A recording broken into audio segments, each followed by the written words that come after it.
Alright, I hope you guys are doing well.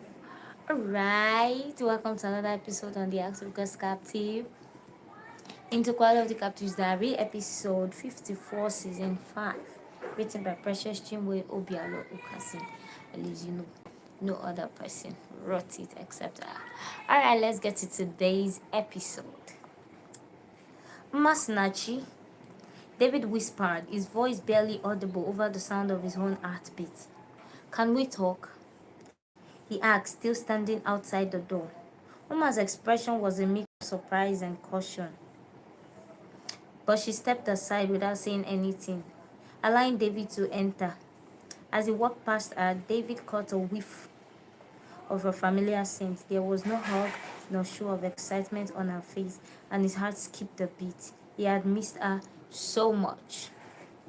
The flat was quiet, except for the soft hum of music in the background. His eyes scanned the room, taking in the familiar surroundings. Everything was just as he had remembered it. Umar closed the door behind him and they stood there for a moment, the tension between them palpable. David turned to face her, his eyes locking onto hers. Umar Snachi, I got your message, he said, breaking the silence. But I couldn't stay away. I needed to see you, to talk to you. He was still talking and Precious walked out of the kitchen, surprised to see David in the house. David! The surprised Precious called out his name when she saw him. Good morning, Miss Precious.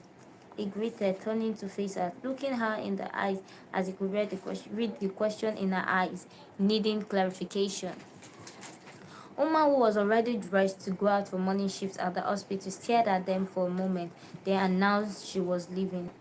I'm off to the hospital, she said, and without looking back, opened the door and left. I'm sorry, Miss Precious. I know I shouldn't have come, but I couldn't stay back, he explained cautiously. I tried to reach you, but you weren't taking your calls, and I was worried something bad must have happened to her, he added. Nothing bad happened to her. As you can see, she's on the way to the hospital. I couldn't take your calls because when we got home, we didn't find her in the house and she left her phone at home. I didn't take your calls because I didn't want to raise a false alarm. And by the time we got to know about her whereabouts, your line was not going through anymore. I guess you're already on board coming here. Precious narrated what happened on her own part. David, you are indulging this girl too much and it's not healthy for your relationship, she told him. I'm sorry, he apologized. Was the father aware you were coming? She asked. No, I couldn't tell him, he replied, and Precious sighed in displeasure.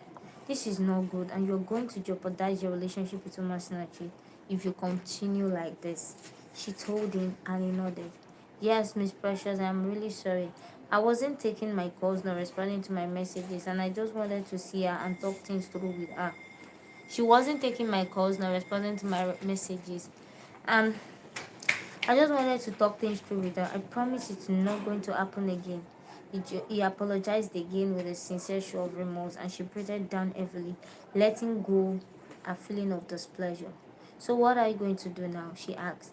She's gone for a clinical rotation. I would love to go see her there, he replied almost immediately. Okay, she said, then climbed up. He thanked her and left immediately for the Queen's Medical Center, sure that a taxi would take him there. A little under 2 hours later, David walked into the neonatal ICU, being led by a nurse, his eyes scanning the environment frantically, searching for Umar's familiar face. The beeping machines and wiring ventilators created a cacophony of sound that seemed to fade into the background. As he spotted her, she was standing beside an isolate, her eyes fixed intently on the tiny patient inside. He felt a sudden thrill as he took in the sight of her in a white coat, her hair tied back in a neat bun. Uma's eyes lifted and their gazes met across the room. For a moment, time stood still. Her eyes widened in shock and her mouth dropped open slightly as she took a step back. The color drained from her face, leaving her looking pale and stunned. David's heart ached as he realized he might have caught her off guard, but he couldn't help himself. He had to see her. He could see the surprise and confusion written all over her face, and he knew he had to be careful. He didn't want to disrupt the unit or cause her any undue stress. For a few tense moments, they just stared at each other, the only sound being the beeping of the machines and the soft hum of the ventilators. Even Uma's expression changed as she quickly composed herself, a professional demeanor kicking in. David, she whispered, her voice firm but controlled. What are you doing here? She asked, and David took a step forward, his eyes never leaving hers. I had to see you, he said, his voice low and husky with emotion. You know I can't stay away. We need to talk. He told her, and Uma's eyes darted around the unit, checking on the patients and the other staff members. We need to talk, she said, her voice still low. But not here. Not now. She told him, and David nodded understanding. He knew he had caught her at a bad time and he didn't want to disrupt her work. I'll wait, he said. Whenever you're free, I'll be outside, he told her, calm and full of love. Her expression softened slightly and she nodded, her eyes still locked onto David's.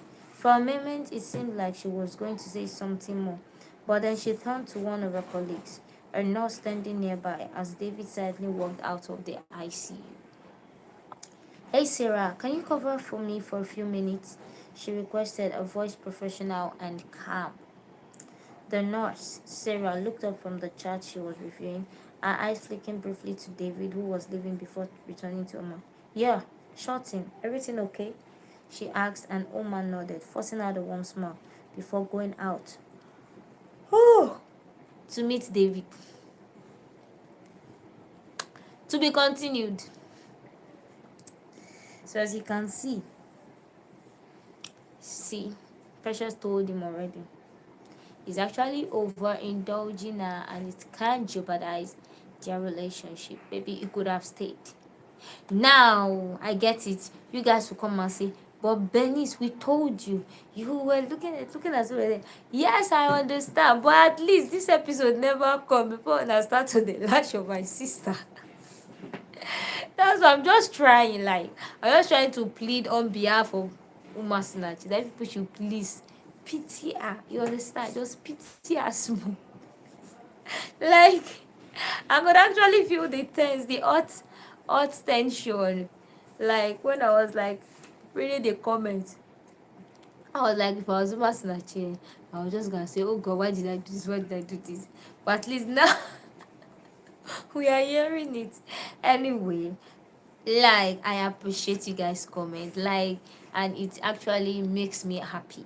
Yes, at least it shows that people are reading what they are always reading. You guys are always online for me to cheer me up. Even your comments are cheering me up, in case you don't know. So I appreciate it. Sometimes we just have to that's not just beg and begging. So that you people can just pity us more. But at this point, you guys can decide not to pity her, no problem. Anyway, thank you very much, everybody. God bless you. I love you guys so much. Thank you for always reacting. Thank you for always commenting. God bless you so much. And thank you for your prayers always. Have a beautiful and great weekend. See you next week, Tuesday. Bye-bye.